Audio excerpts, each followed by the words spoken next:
Rogha Scéalta le Liam Ó Flaithearta, Aistritheoir Mícheál Ó Conghaile agus Foilsitheoir Cló Iarchonnacht.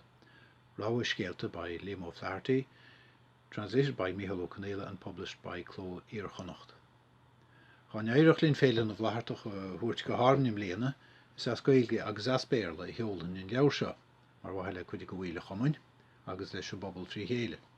Sin mar bhís na himachtaí go bhéile oscailte do chuileáine. The following presentation is the same as it would be if the Ó Flaithearta Féile had taken place in Inishmore this year, in both Irish and English, for the benefit of some of our members and, of course, for those who join us on our social media platforms.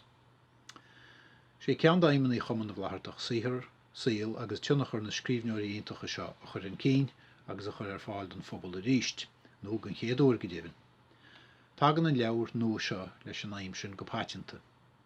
Cruasach mór go scéalta Liam Ó Flaithearta nach raibh leagan Gaeilge scríofa ag a héindíomh agus é tiontaí go slachmhar ag Mícheál Ó Conghaile I Gaeilge inniúil chráicneach bhew ar nós mar bheith siad scríofa ag a bhFlaitheartach féin beagnach. Mícheál Ó Conghaile has selected 34 stories of Liam Ó Flaithearta's and translated them into Irish. All but one can be found in the 3 volumes of his collected short stories, which are now becoming a rare item in the booksellers. As an addition to this, Ó Flaithearta's poems in Irish are gathered at the end of the volume. The starting point of this project is Ó Flaithearta's renowned and only collection in Irish, Dúil. English versions exist of the stories in Dúil, but what of the Irish versions of this English language writing? Ó Flaithearta was, after all, a native speaker of Irish and a superb stylist and storyteller in that language. For various reasons, he didn't write 2 versions of many of his stories as his brother Tom did. It is into this gap that Mícheál Ó Conghaile has stepped with translations which are comparable in style to Ó Flaithearta's original work in Irish, with its economy of language, its dramatic twists and the precision of vocabulary. More about the implications of this repossession and restoration into Irish later on.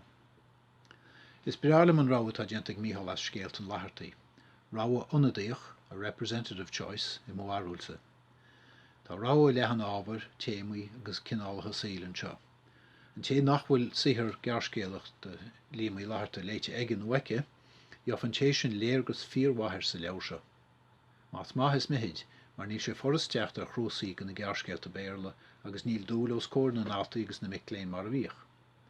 Tá cuid go na scéalta mór le rá anseo ar nós Going into Exile, a dul ar imice, scéal dethar agus dúfrúd a fágáil an naile an dúchas go deo. Tá scéalta cuachtacha ar nós sin scéal faoin sagart agus an bmháthir hingil I dhíbrin sé sa foráiste, nó scéal na seanamhrá tá réiteach an bhás. Cuid lárnachta I hir Liam agus Tom Ó Flaithearta, cruúta na taíl agus an sclábhaíocht in na hanachine a bhéigean dá muintir dhéine, agus go dtéann a lí siadsan le na muintir sin. Tá scéalta faoi ainmhíthe agus éisc, dúil be an dain ra airid sin tuairt faoi deara ag Liam Ó Flaithearta fúb anseo. Agus cabhair scéal áf é seo réindul le effice foist in dúil.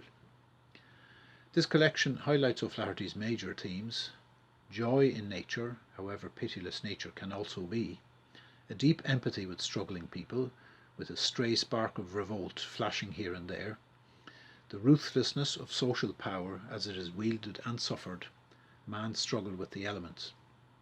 In the present day, he is not out of fashion in his keen awareness of the feelings and predicaments of women. One fine story here has an all-female cast. Ó Conghaile's rendering of these stories catches the subtlety and colour of Ó Flaithearta's narrations. The anti-capitalist, anti-war story, The Discarded Soldier, is included here in translation. Its recent rediscovery in a magazine was an addition to the canon of Ó Flaithearta's work.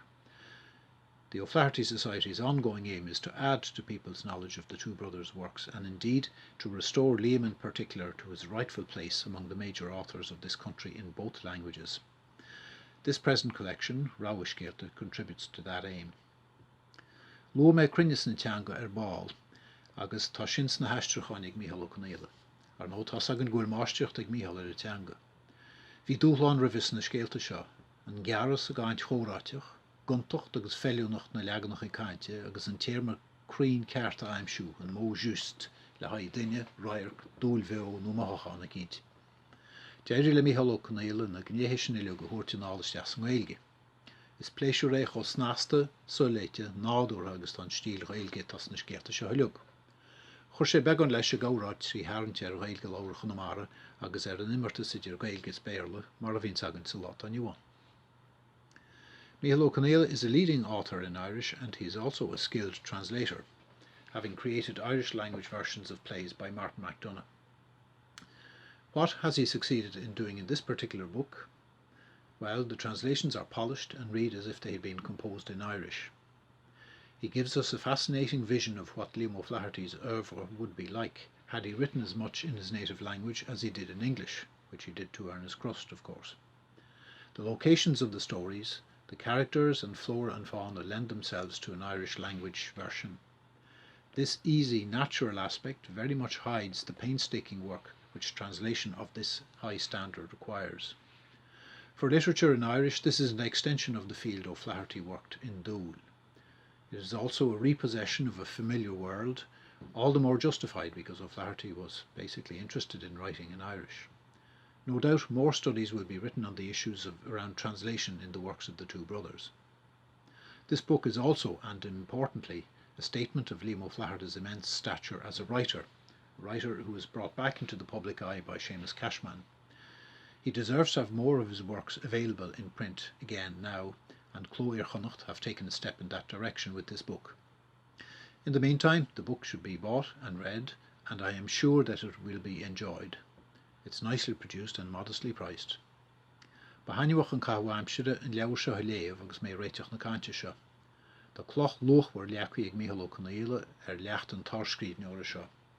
Ábrí sin is cúis mhór sásacham I chur as corfabul agus ógurt gúil sí seolta.